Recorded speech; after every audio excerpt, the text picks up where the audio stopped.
براہ راست یہ چلیں، اس وقت وزیر اعظم عمران خان گلگت بلتستان میں آزادی پریڈ میں خطاب کر رہے ہیں۔ ایاک نعبد و ایاک نستعین، یہ دوسری دفعہ میں گلگت بلتستان اس موقع پہ آیا ہوں جو ایک خوشی کا موقع ہے کہ جدھر 73 سال پہلے یہاں کے گلگت سکاؤٹس نے اپنی جان کی قربانی دے کے گلگت بلتستان کو آزاد کروایا۔ تو مجھے آج بڑی خوشی ہے کہ میں اب دوسری دفعہ پھر دوسرے سال پھر یہاں آپ کے ساتھ خوشی بنانے آیا ہوں، اور انشاءاللہ جب تک میں وزیر اعظم رہوں گا میری ہمیشہ کوشش ہوگی کہ یہ جو دن ہے 1 نومبر یہ میں آپ کے ساتھ گزاروں۔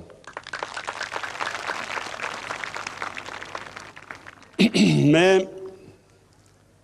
گلگت 15 سال کی عمر پہ پہلی دفعہ آیا، تب یہ کاراکورم ہائی وے بن رہا تھا۔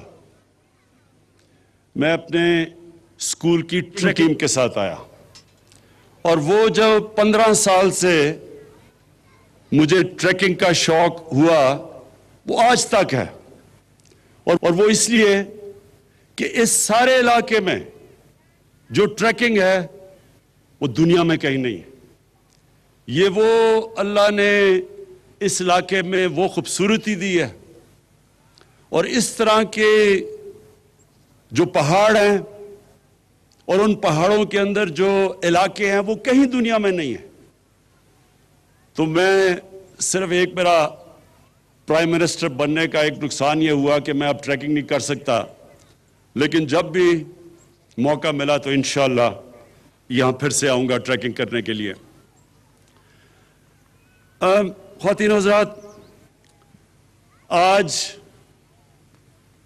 ایک تو خراج تحسین پیش کرنا تھا گلگت سکاؤٹس کو اور ان شہداء کو جنہوں نے قربانیاں دے کے اس علاقے کو آزاد کروایا۔ دوسرا، میں نے آج گلگت بلتستان کے لوگوں کو دوسری بھی مبارک دینی تھی، اور وہ یہ کہ جو ہم نے فیصلہ کیا ہے کہ گلگت بلتستان کو پروونشل سٹیٹس دینا ہے، جو ان کی ڈیمانڈ تھی بڑی دیر کی، اور یہ یو این سیکیورٹی کاؤنسلز کی ریزولوشن کے بیچ میں رکھتے ہوئے ہم نے فیصلہ کیا ہے۔ وہ سیکیورٹی کاؤنسل کی جو ریزولوشنز ہیں اس کے بیچ میں ہم نے فیصلہ کیا ہے، لیکن مجھے پتا ہے کہ یہاں کے نوجوانوں کی بہت دیر کی ڈیمانڈ تھی، تو میں آج اس کی بھی مبارک دیتا ہوں۔ اب جہاں تک پیکیج کی بات کی اور ڈیولپمنٹ کی، وہ میں آج بات اس لیے نہیں کر سکتا کیونکہ الیکشنز کے دن ہیں، لیکن میں صرف یہ کہتا ہوں کہ ہماری گورنمنٹ کی پالیسی، خاص طور پہ ہماری گورنمنٹ کی پالیسی یہ ہے کہ اپنے کمزور طبقے کو اٹھایا جائے، جو ہمارے غریب ہیں، جو پیچھے رہ گئے ہیں، جو 25% پاکستانی غربت کی لکیر سے نیچے ہیں۔ سب سے بڑی پرائرٹی ہے کہ ان کو ہم کیسے اوپر لے کے آئیں، اور دوسری جو پاکستان کے علاقے پیچھے رہ گئے ہیں، جس طرح گلگت بلتستان پیچھے رہ گیا ہے، اور اس کی بہت بڑی وجہ یہ تھی کہ یہ کٹ آف تھا۔ جب تک کہ کاراکورم ہائی وے نہیں بنا ادھر شاید ہی کوئی آتا تھا اور ڈیولپمنٹ کی چانس نہیں تھی، تو اس لیے یہ پیچھے رہ گیا ہے۔ لیکن ہمارا قبائلی علاقہ بھی پیچھے رہ گیا ہے، بلوچستان بھی پیچھے رہ گیا ہے، سارے جو مغربی ڈسٹرکٹس ہیں پنجاب کے اندرون سندھ وہ پیچھے رہ گئے ہیں۔ تو ہماری پوری کوشش ہے کہ سارے علاقے ان کو اٹھایا جائے، اور جو پھر سے میں نے کہا جو ہمارا کمزور طبقہ، جو غریب لوگ، جو اس وقت 2 وقت کی روٹی صحیح طرح نہیں کھا سکتے، ان کو اوپر اٹھایا جائے۔ تو انشاءاللہ آنے والے دنوں میں آپ دیکھتے رہیں گے کہ ہم جس طرف جا رہے ہیں، ہماری جو سارا ڈیولپمنٹ کا پروگرام ہے وہ جائے گا ہی اس طرف، ان علاقوں میں جو پیچھے رہ گئے۔ میں کیونکہ آج میرے فوجی بھی سامنے کھڑے ہیں، جوان سامنے کھڑے ہیں، میں ساری اپنی قوم کو اہمیت بتانا چاہتا ہوں کہ کتنا ضروری ہے ایک مضبوط فوج کی، ایک مضبوط فوج کا ہونا پاکستان کے لیے۔ یہ میں اپنی ساری قوم کو بھی بتانا چاہتا ہوں۔ آج اب ساری مسلمان دنیا میں دیکھیں، شروع کریں لیبیا سے، پھر صومالیہ پہ جائیں، پھر سیریا جائیں، پھر یمن جائیں، پھر افغانستان کو دیکھیں، پھر عراق کو دیکھیں، تباہی مچی ہوئی ہے، یا جنگیں ہو چکی ہیں یا ہو رہی ہیں، لیکن عوام مشکل میں ہے، مشکلوں کا سامنا کر رہے ہیں لوگ۔ اور اس کے بعد یہ دیکھیں کہ ہمارے ملک کا جو اس وقت ہمسایہ ہے، ہندوستان میں آج وہ حکومت آئی ہے جو پچھلے 73 سال میں سب سے زیادہ انتہا پسند، مسلمانوں سے اور پاکستان سے نفرت کرنے والی، جو وہ ہندوستان میں مسلمانوں سے کر رہے ہیں، جو دو انہوں نے قانون بنائے، سٹیزن شپ لا اور ایک اور رجسٹریشن لا، یہ ہیں ہی مسلمانوں کی طرف کہ ان کو ایک برابر کا شہری ہندوستان میں نہ سمجھا جائے۔ اور جو انہوں نے کشمیر میں کیا 5 اگست 2019 کو، کسی ہندوستان کی حکومت نے وہ نہیں کیا کشمیر کے لوگوں سے جو اس انتہا پسند، ریسسٹ، ٹوٹیلیٹیرین، جو ریشل سپریمیسی میں بلیو کرتی ہے، باقی انسانوں کو برابر نہیں سمجھتی، ہندوتا کا جو نعرہ لے کے آئی ہے۔ انہوں نے جو کشمیریوں پہ ظلم کیا، کبھی اس طرح کا ظلم پہلے نہیں ہوا۔ تو اس تناظر میں دیکھنا چاہیے کہ کتنی ضرورت ہے آج ہمیں ایک مضبوط پاکستان کی فوج کی اور سیکیورٹی فورسز کی۔ کوئی ہفتہ نہیں گزرتا جب ہمارے سیکیورٹی فورسز اپنی جان کی قربانیاں نہیں دیتے۔ پرانے قبائلی علاقہ جو مرج ڈسٹرکٹس ہیں، اب ادھر سے لے کے اب بلوچستان، کراچی میں بھی کبھی کبھی ایک پورا پلان سے پاکستان کے خلاف دہشت گردی کی جا رہی ہے۔ اور کون ان کے سامنے کھڑا ہے؟ ہمارے فوجی، ہماری سیکیورٹی فورسز، جو اپنی جان کی قربانیاں دیتی ہے۔ اور ہم وہ خوش قسمت ملک ہیں کہ جو پچھلے 15 سال میں جس طرح کی 15 سال میں دہشت گردی پاکستان میں ہوئی، اور جو ہمارے دشمنوں نے پورا فائدہ اٹھایا اس سے اور ہمیں ڈی سٹیبلائز کرنے کی کوشش کی، ہم اپنی آج سیکیورٹی فورسز کو داد دیتے ہیں کہ ان کی وجہ سے آج پاکستان محفوظ ہے، اور ان کی وجہ سے، ان کی قربانیوں کی وجہ سے آج ہمارا وہ حال نہیں ہے جو کئی اور مسلمان ملکوں کا حال ہے۔ اور ہمیں یہ بھی پتہ ہے کہ یہ جو نریندر مودی کی حکومت ہے، یہ ہر قسم کا اندر انتشار صرف دہشت گردی کے ذریعے نہیں، جو ان کا کلبھوشن یادو نے جو بتایا کہ کیسے بلوچستان میں اور کراچی میں اس کی مشن تھی دہشت گردی کرنے کی، یہ اندر اور انتشار پھیلا رہے ہیں۔ شیعہ سنی کی لڑائی، پلان کیا ہوا تھا کہ شیعہ اور سنی کے عالموں کو قتل کروائیں تاکہ انتشار پھیلے۔ اور وہ بھی میں آج داد دیتا ہوں اپنی انٹیلیجنس ایجنسیز کو کہ جنہوں نے بہت ان کے پروگرام تھے انتشار پھیلانے کے، وہ پاش کیے۔ میں آج جو آخر میں بات کرنا چاہتا ہوں وہ ایک آج کل کے دنوں میں ایک پورا پلان بنا ہوا ہے. ہمارے وہ لوگ جو کہ اپنے آپ کو ڈیموکریٹس کہتے ہیں, سیاستدان کہتے ہیں, وہ پوری طرح آج ہماری پاکستانی فوج کے اوپر اور پاکستان کی عدلیہ کے اوپر انہوں نے پورا ڈسکریڈٹ کرنے کا ان کو پروگرام بنایا ہوا ہے. لیکن یہ کیوں ہے؟ یہ آج سب میں اپنی قوم کو بتانا چاہتا ہوں یہ کیوں ہو رہا ہے. میرا جو پہلا جب میں وزیر اعظم بنا تو جو میرا پہلا خطاب تھا اگر آپ وہ دیکھیں تو اس میں نے دو خاص طور پہ چیزیں کہی. میں نے یہ کہا کہ جن لوگوں نے 30 سال سے اس ملک کو لوٹا ہے, 30 سال سے اس ملک کا پیسہ چوری کر کر کے باہر لے کے گئے ہیں, یہ سب اکٹھے ہو جائیں گے. یہ اکٹھے میرے خلاف اس لیے ہوں گے کہ ان کو پتا ہے کہ میری تو 24 سال کی کیمپین ہی یہ تھی کہ اس ملک میں کرپشن کا سامنا کرے. جب تک کرپشن ہے ملک آگے نہیں بڑھ سکتا.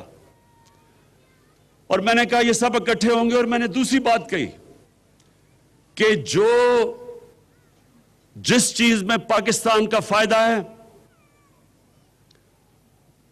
اس چیز میں ان کا نقصان ہے, اور جس چیز میں ان کا فائدہ ہے وہ پاکستان کو نقصان ہے. یہ چاہتے ہیں کہ ان کی ساری کرپشن جو انہوں نے اس ملک کا پیسہ لوٹ کے باہر لے کے گئے ہیں, یہ چاہتے ہیں کہ کسی نہ کسی طرح مجھے بلیک میل کریں اور میں ان کو NRO دے دوں, یعنی کہ ان کو معاف کر دوں جو انہوں نے اس ملک کا پیسہ چرایا. پاکستان کا فائدہ ایک چیز میں ہے کہ یہاں قانون کی بالادستی قائم ہو, طاقتور اور کمزور کے لیے قانون بنے. یہ نہیں کہ صرف بیچارے وہ لوگ جو مجبوری میں چوری کرتے ہیں وہ جیلوں میں جائیں اور بڑے بڑے ڈاکو ان کو NRO مل جائے اور وہ دندراتے پھریں اور وہ بار بار آگے پھر ملک کو لوٹیں. قانون کی بالادستی کا مطلب کہ طاقتور اور کمزور کے لیے ایک قانون. اگر طاقتور چوری کرتا تو اسی طرح اس طرح احتساب ہو جو عام آدمی کا ہوتا ہے.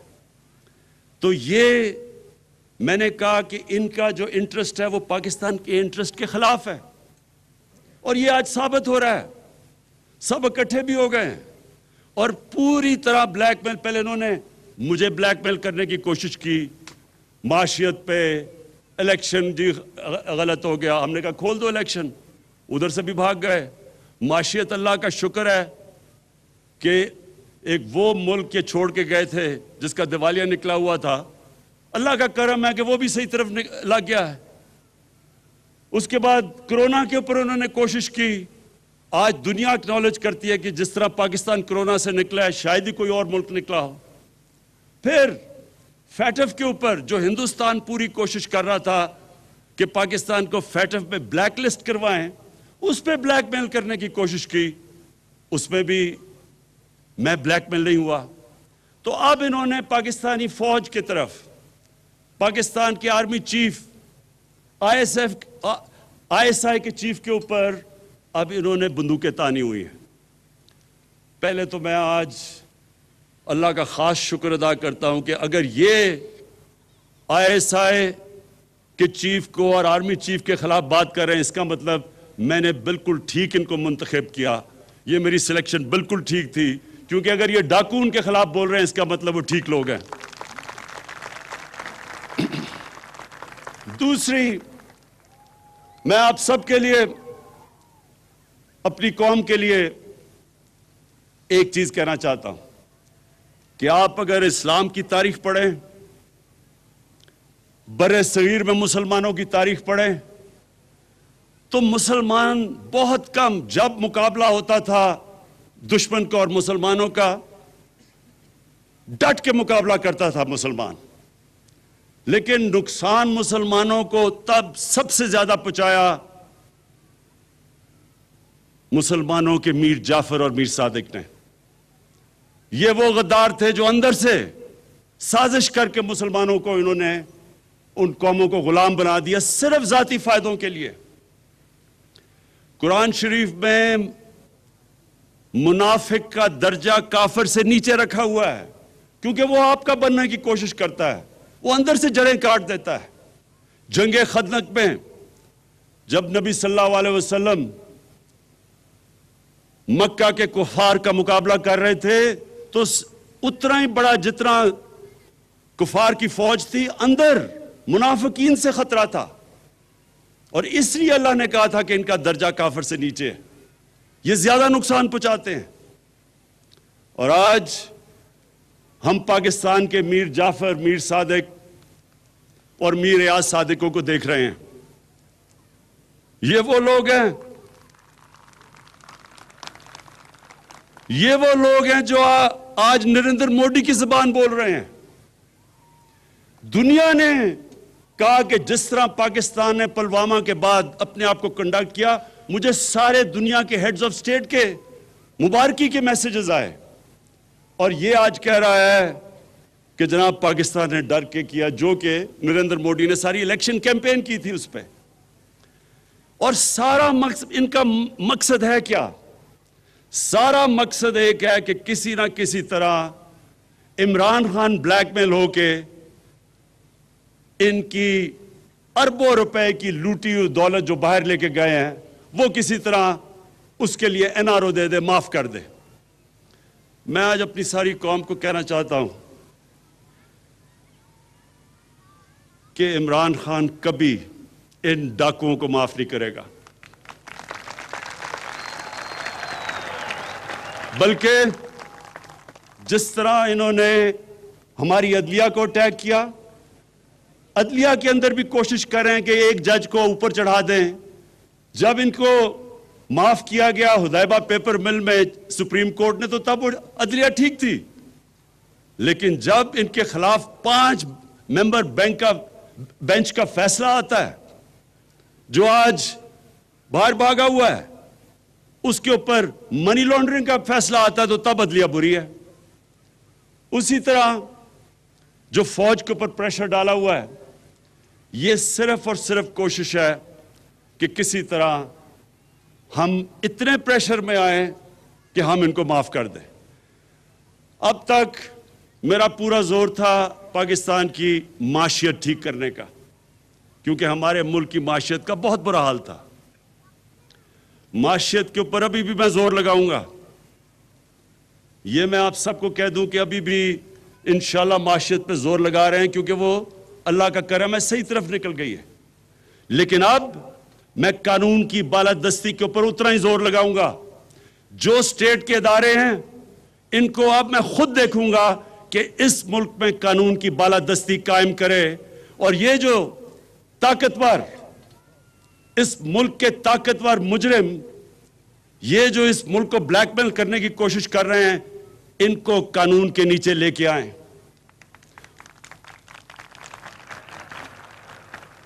اور انشاءاللہ آنے والے دنوں میں آپ دیکھیں گے کہ کس کی ٹانگیں کامتی ہیں اور کس کے ماتھے پہ پسینہ آتا ہے، یہ ساری قوم دیکھے گی۔ شکریہ۔ وزیراعظم عمران خان گلگت بلتستان آزادی پریڈ سے خطاب کر رہے تھے۔ انہوں نے کہا کہ ملک میں قانون کی بالادستی پاکستان کے فائدے میں ہے۔ جب تک ملک میں کرپشن ہے، پاکستان آگے نہیں بڑھ سکتا۔ ملک لوٹنے والے آج ISI چیف اور آرمی چیف کے خلاف باتیں کریں، آج یہ نریندر مودی کی زبان بول رہے ہیں۔ وزیراعظم عمران خان نے گلگت بلتستان کو عبوری صوبائی حیثیت دینے کا بھی اعلان کیا۔ انہوں نے کہا کہ 73 سال پہلے گلگت اسکاؤٹس نے جان کی قربانی دے کر گلگت بلتستان کو آزاد کروایا، اور مزید انہوں نے کہا کہ گلگت بلتستان کو صوبہ بنانے کا فیصلہ UN کی قراردادوں کو مد نظر رکھ کر کیا ہے۔ کمزور طبقے، غریبوں کو اوپر لانا حکومت کی پالیسی ہے۔ انہوں نے کہا کہ ان کا مقصد ہے کہ کسی نہ کسی طرح عمران خان بلیک میل ہو جائے اور NRO دے دوں، لیکن میں NRO نہیں دوں گا۔